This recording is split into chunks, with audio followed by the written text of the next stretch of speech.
You're listening to Hashtag Impact, a podcast about stuff that matters. I am Regina Larco, your host, and we are tracking down the most courageous change makers that are making the world a better place. If you're one of our regular listeners, you might notice that I sound a little bit different today. Yes, I am recording in my brand new home here in Vienna in an empty room with a big echo just in my headset because I haven't even set up my professional mic yet. But I really wanted to make sure that you get this new episode on time.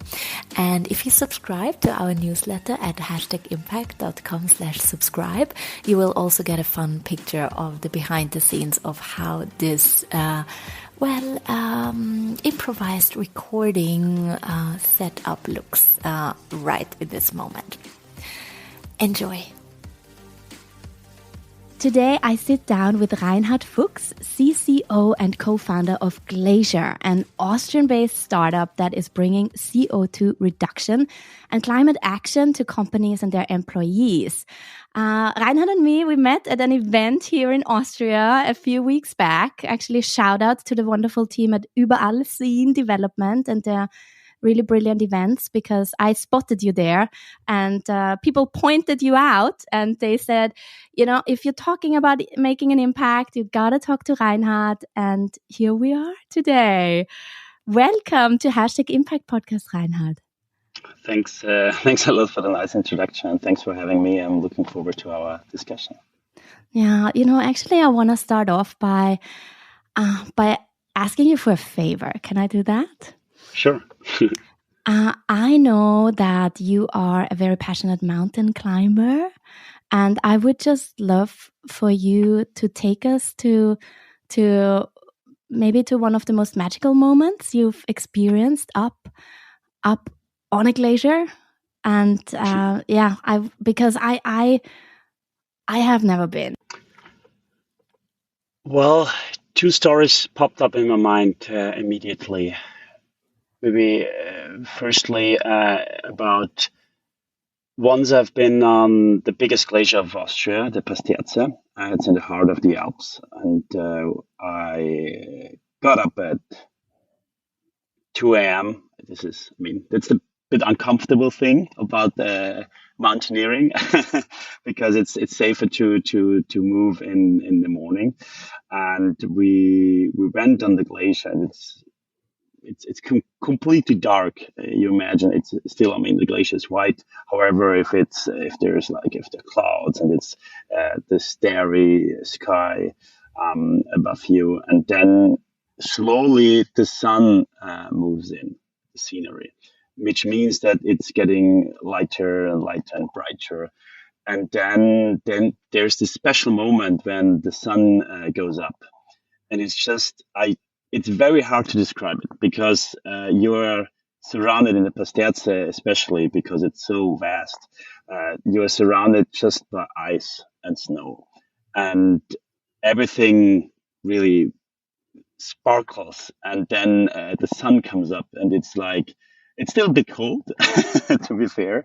However, it's just like a completely beautiful scenery, which is uncomparable in my opinion. So these moments when the night turns to day is just something which is always magical. No matter how often you experience that. And maybe the second thing I really have in mind is it wasn't actually the first descent I did, but I went to Tierra del Fuego, the Fireland in the southernmost part of South America, and did an expedition there. And we stood on the mountain of our initial goal after 1.5 years of planning, after a really bad weather period, which is quite normal for Patagonia. This is still considered as Patagonia, and when you are there in the tent for more than a week with storms, and it's like you can't really move out of the tent, because if you move out of the tent, you're completely soaked, you're wet. it's just like you don't want to be out there when there's a Patagonian storm. And then you work so hard for a certain target, and then you stand on the highest point of the peninsula. We have been there.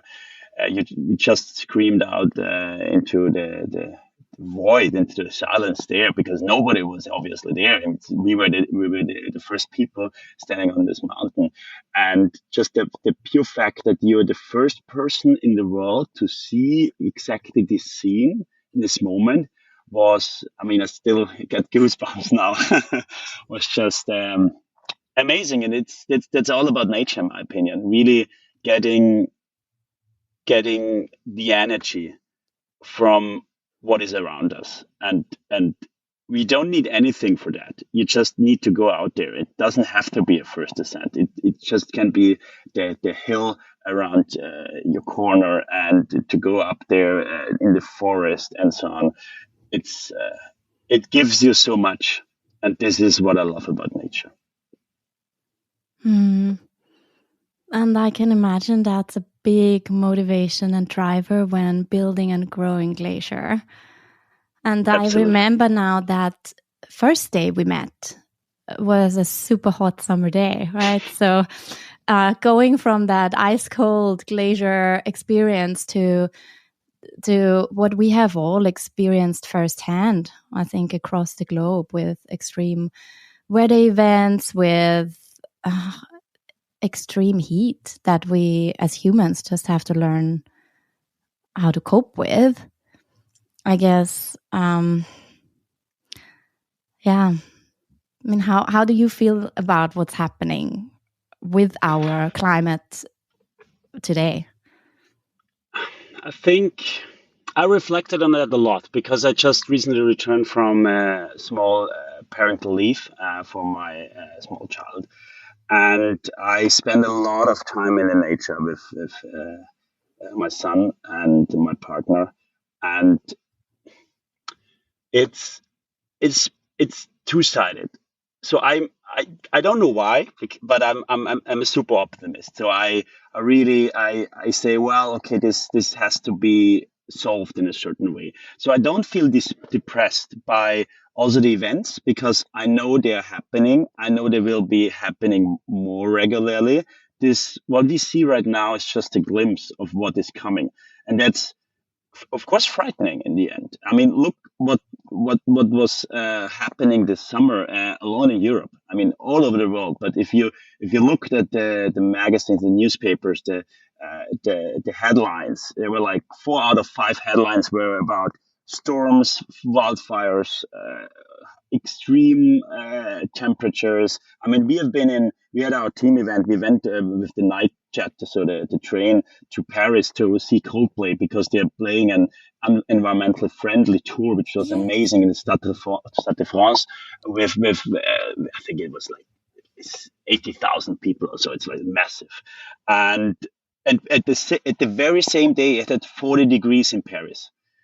If you're not used to 40 degrees, it's just like you can't be outside. It's more or less impossible. I mean, you can, but then you are like kind of like destroyed in the evening, and actually also during the day, of course. And this is what makes me not really anxious, but kind of like motivates me more to do what we do.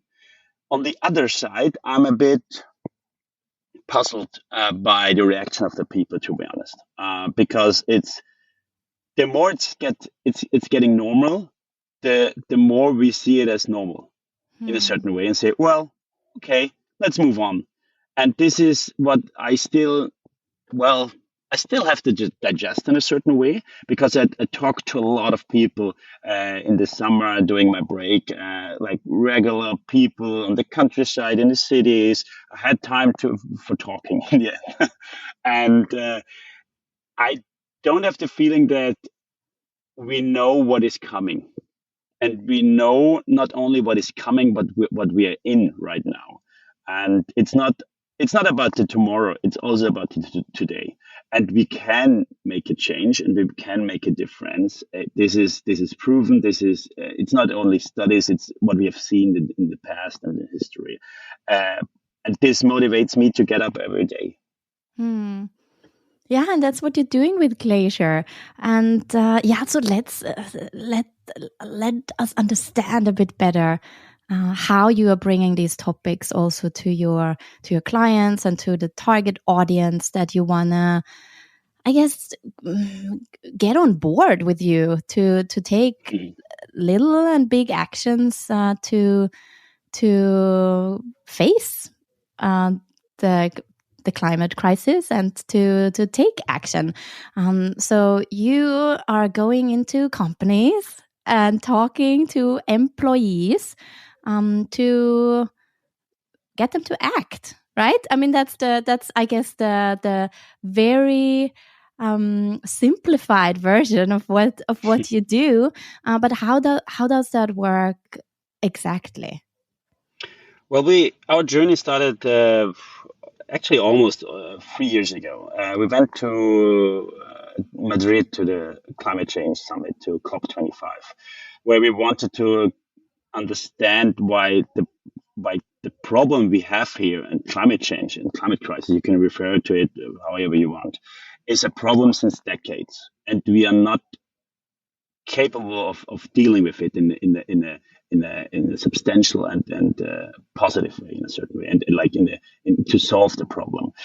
And we experienced it a bit with our products and ideas, and we came to the conclusion that we do have a certain problem when it comes to tackling or making climate action in the companies, but with employees. So taking them on board. Every job we do have at the moment and will have in the future is a climate job. That sounds a bit funny in the first thing. I was like, okay, what does it mean? But if you realize that we can all make an impact and make a difference, and it's really about the small and the little steps, then you realize, okay, well, this makes sense in a certain way. Think about the digitalization which happened over the past, let's say 20, 30 years. And before that, we didn't have that. So we didn't have a feeling of what is digital, what is how can you, I mean, we are not meeting in person today. We are talking through the internet. And this is so normal for us. It's normal to be on our phone or use the phone. It's normal to be on our computers. And if you transfer that, this mindset to environmental action, it's really about choosing the right options, which are more environmental friendly, climate friendly, and not choosing the options which harm our planet. So in this regard, we wanted to make an impact through employees. So it's employee driven, because we have seen that sustainability was in a certain way always hidden in a report, like in the annual report. Yeah, okay, we have a sustainability report. But if you talk to the actual people in the company, they have no clue about what the company is doing in the field. And it's not. This is also very important. Not everybody has to be an expert. So of course there is a certain team which deals with sustainability reporting and other stuff, which when it comes to ESG and SDGs and so on. But the company, and especially when you talk about the company is nothing else than its people. It's really that those should have a clue what makes a difference in the daily life. This could be a very small decision when it comes to using less water in the toilet, something like that. But it could also include the product development when it comes to integral changes in the company structure, in the strategy. And this is something which needs to happen, because we do have regulations on the way, especially in Europe from the European bodies, which really prevents us in the future from doing more harm to our planet. companies don't really realize what is coming. But in starting from 2024, 2025, 2026, there are a couple of regulations like the EU taxonomy, CSRD regulation that is coming towards the companies to, forcing them in a certain way to be more climate friendly and to act more climate friendly. And maybe because this is something like more on a meta level, and what we do with our product is that we're going into two directions. In the first case, it's about inspiration and awareness. This is our climate week coming up in the second week of October. The next one, where we do have two live streams actually, where you can see it as kind of like a employee day as a service. Which means that you do something for the good, and we provide you with the content, with the puzzle pieces. And the second thing is it's really about education, and this is also what we are extending in the future, that we offer online courses on the topic, but not only general courses. We do have a beginner track, we do have an advanced track, but it also comes to certain departments. Because what is happening with the climate crisis? A lot of people, let's talk about HR. A lot of HR departments are dealing with the topic when it comes to new employees, like applicants. They say, what are you doing in this field? How sustainable is your company? And if you're not prepared to that, for that, then it's definitely more difficult to get the right talent on board, because that matters in these days. Mm. And you mentioned the SDGs, the Sustainable Development Goals. I'm glad you did, because this is our theme for season 5, where we've discussed a broad range of the SDGs and how they're all connected. Please, listeners, always feel free to go back to our very first intro episode. If I'm sure you've come across that term, but I think I keep repeating myself. The aha moment for me was always when I played the SDG game for the first time. I don't know if you did, Reinhard. If not, I highly recommend it. And it was so eye-opening how all of these are connected. But of course, for you with Glacier, you are working towards SDG 13. That points to taking urgent action to combat climate change and its impacts. And when I look at the sdgs.un.org website, there are so many resources. And I always I'm not really a numbers person, to be frank, but I love how numbers, when presented in the right way, as they are on that website, are just so mind-blowing. And there I could read that energy-related CO2 emissions increased 6% in 2021, reaching the highest level ever. And now, I have to ask you, Reinhard, you said you're an optimist, that all these things that are happening are, you're taking on that challenge, and you wanna inspire people to take these little steps. But yeah, is it really going to move the needle? Absolutely. We have to in a certain way. Look, climate action or environmental action is, the planet will still be there. It's really about the people and how we live. And we can't live the way we lived in the past decades, but we can choose how we would like to live it in the upcoming decades and centuries. And that's the important thing.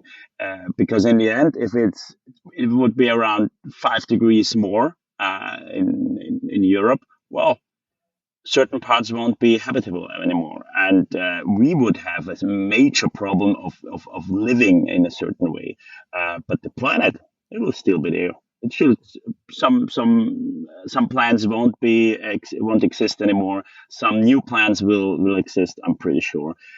But it's the way, or it's how we choose to live in the future. And I think it's a mix of two things. Firstly, of course, innovation and technology. I'm a fan, I'm coming from the digital sector. However, this is not solely based. This will not solely be solved with technology and innovation. It's really about like behavioral change, how we live, how we do things, and it's possible. Look at what options you had, environmental friendly options to eat just 10 years ago, well, actually just 5 years ago.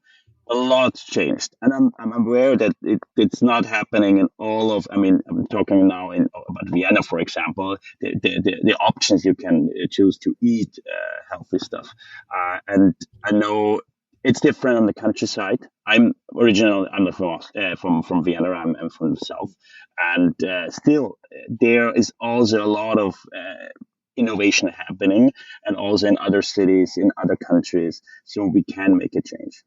Hmm. Which one was maybe a habit that you had the biggest problem with maybe changing for the climate?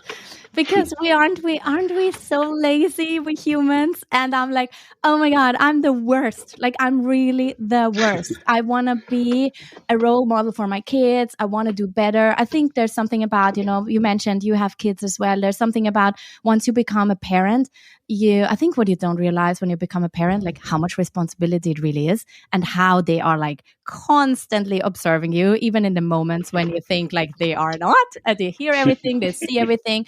And I mean, there's a lot of responsibility in that as well, as a human being, no matter if you're a parent or not. But I I find it still, I still notice myself with bad habits, where I know I should change that and I have to change that.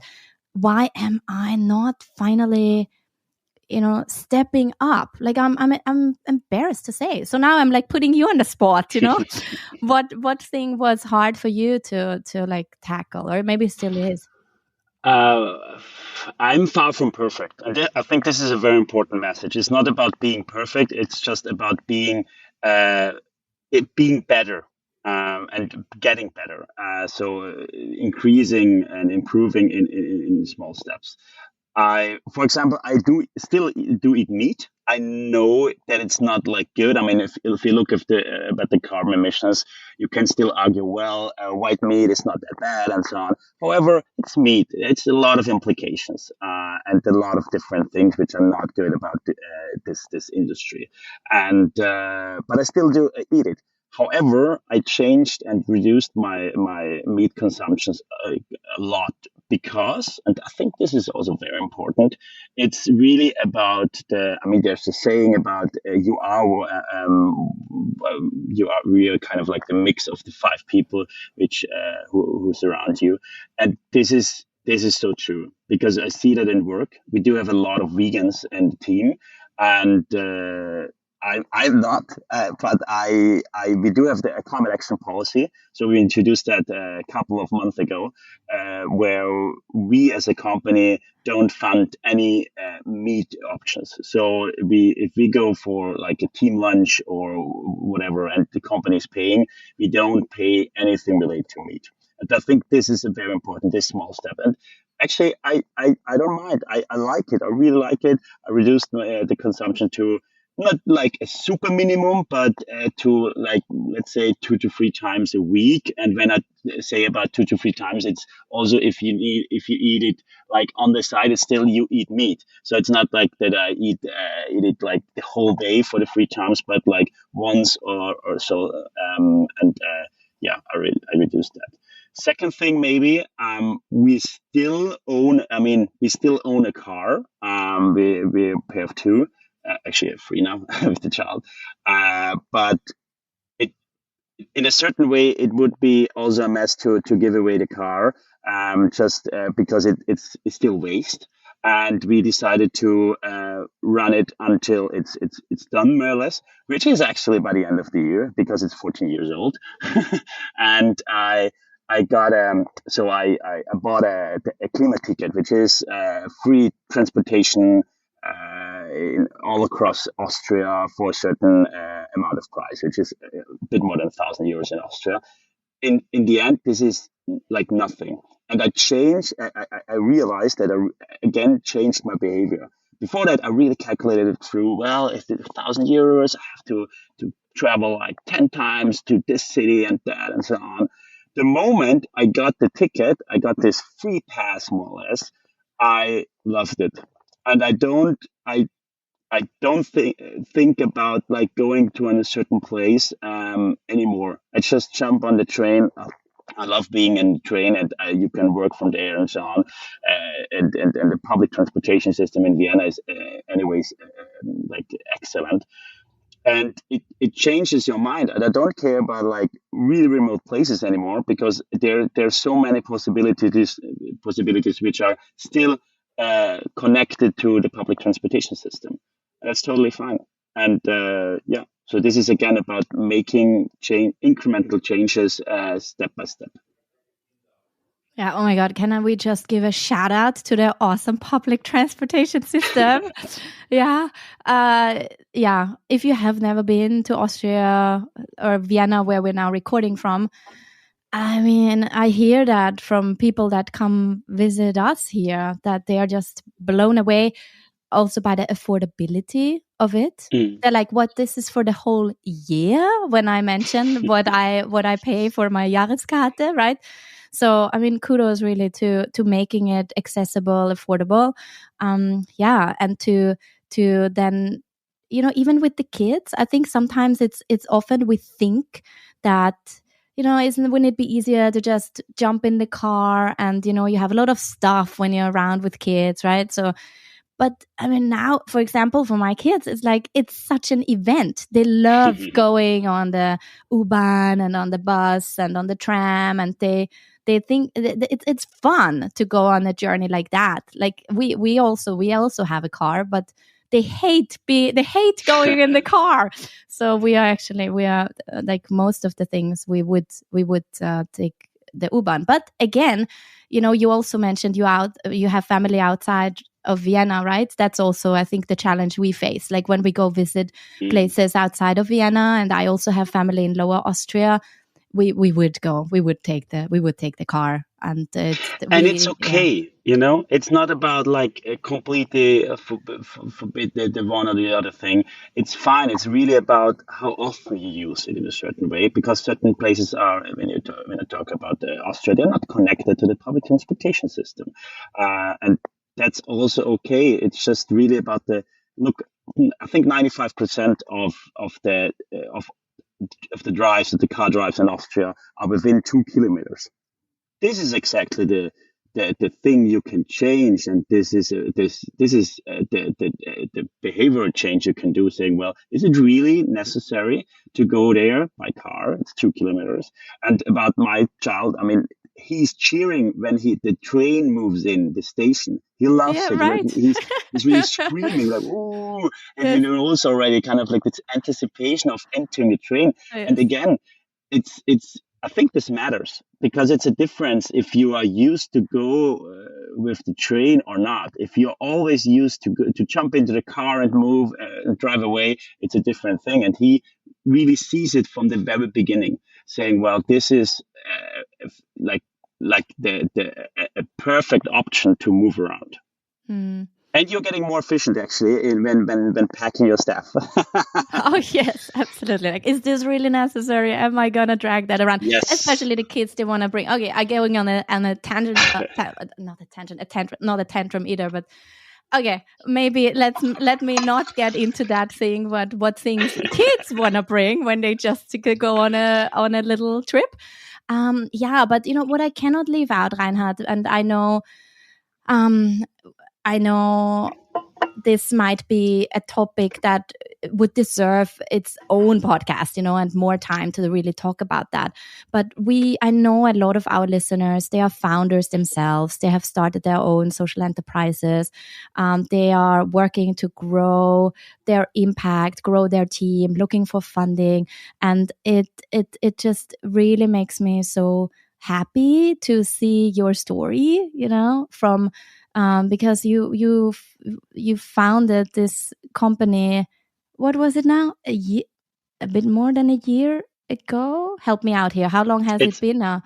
It's about 2 years Is time, it like 2 years legally now? wise, 3 years unofficially, because we had quite a long research phase. I think this is very, very important to all of the founders out there.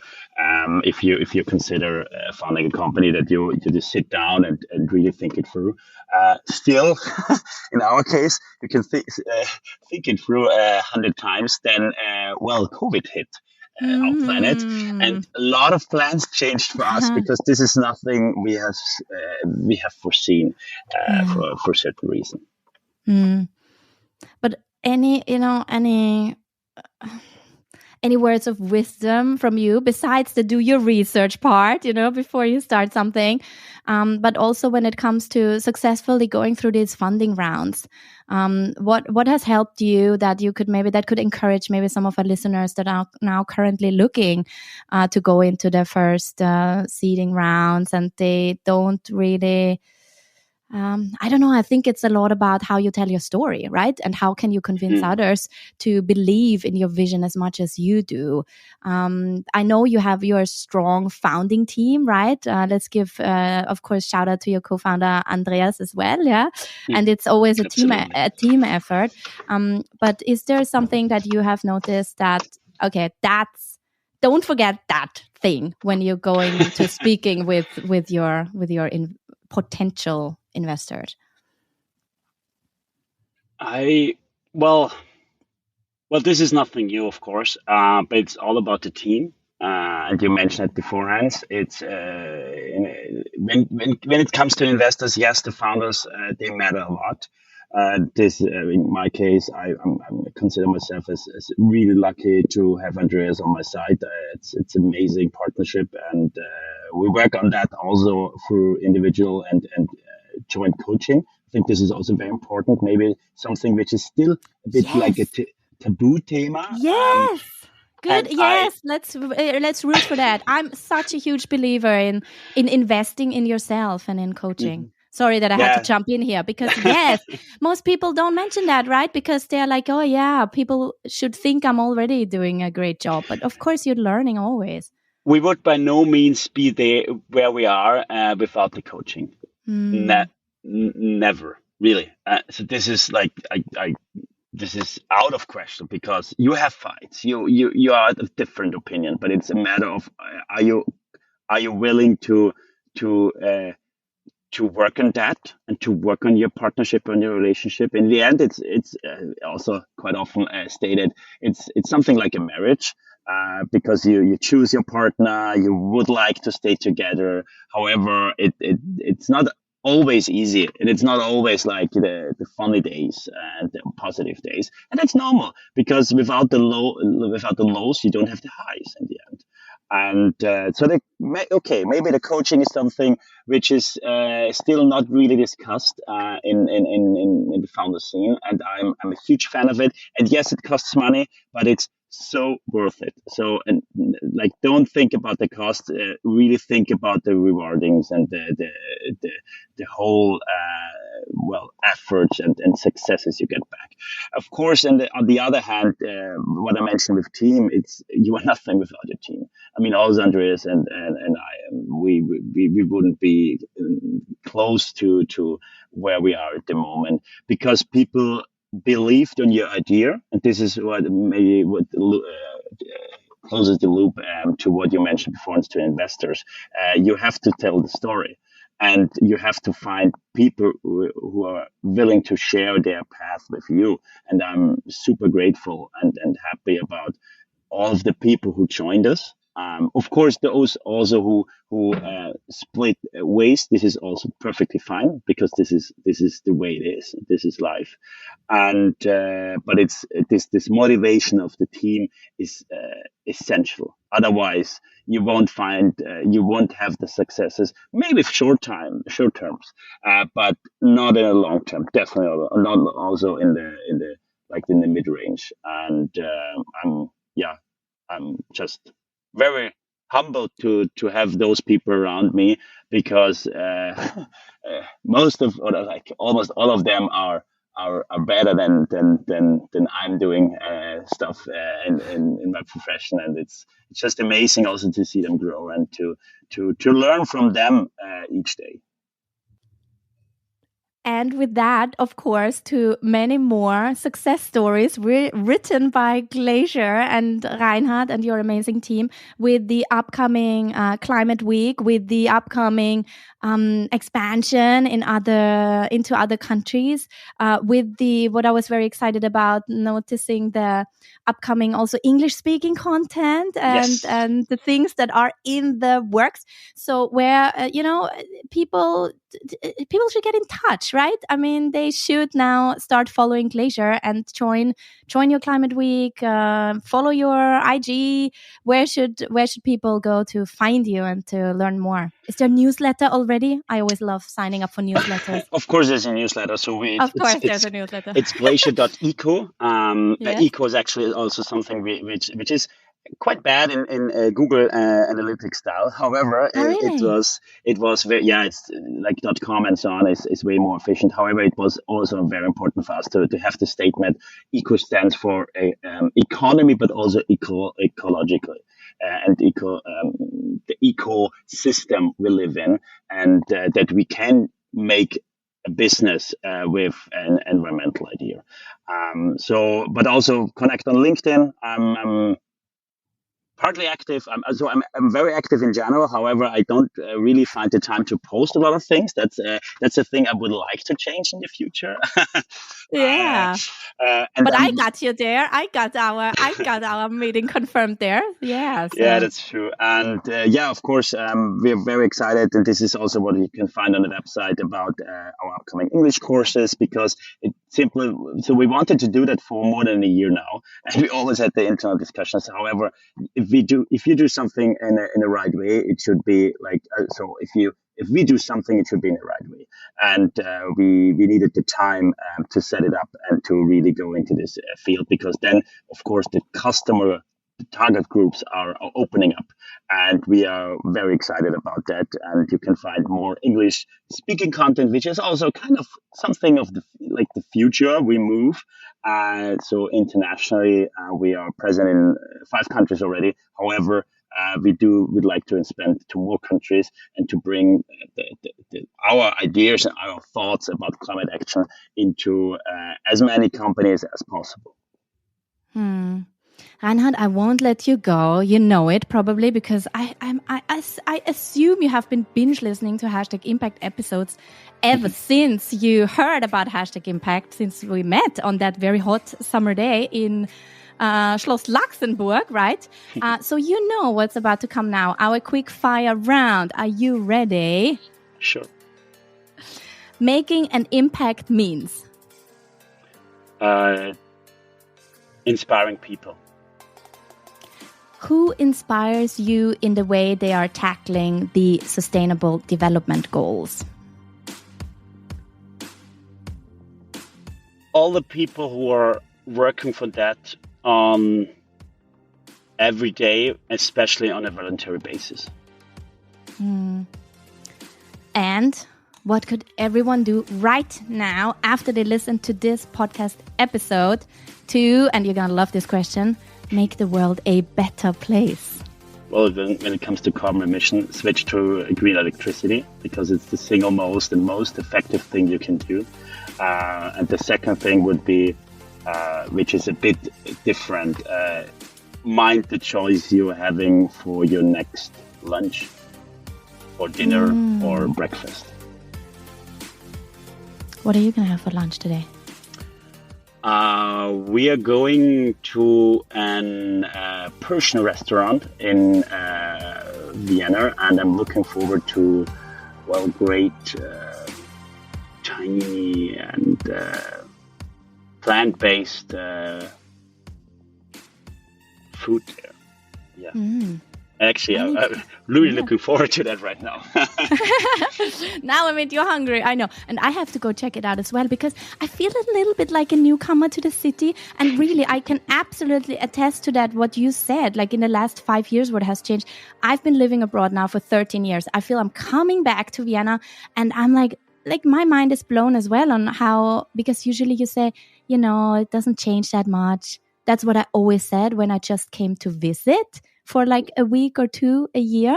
But now that I'm back here living here, I actually see, wow, there, just when you're looking at the restaurants, space, like how many vegan, vegetarian options there are. It's nice. I love that. I love that suggestion. I will do that. I will do that too, Reinhard. Great. Yeah. Thank you so much for joining me here today. Thanks a lot. Thanks for the really nice talk. And really looking forward to also the next episodes on your podcast. Thanks so much for joining today. I appreciate you so much. Again, please subscribe to a newsletter at #impact.com/subscribe if you want to get a little bit of a look behind the scenes of how I'm setting up the recording studio here in my new home in Vienna. And of course, you will also get to know our co-hosts a bit better in that newsletter too. I'm so excited for you to hear our upcoming episodes with our very talented co-host Juhi. She recorded wonderful episodes with really amazing guests based in Sweden, now I don't know. I think one of our guests was based in Hong Kong, but at the time of recording was just in London, I believe. Well, anyways, you are in for a treat if you're tuning in to our upcoming episodes. And until then, I hope you're doing really, really well. Thank you so much for joining us today, and I talk to you very soon. Next time, I promise, in an actual set up proper recording studio so that you get the best sound quality again, the one that you are used to here at #Impact. Talk to you soon.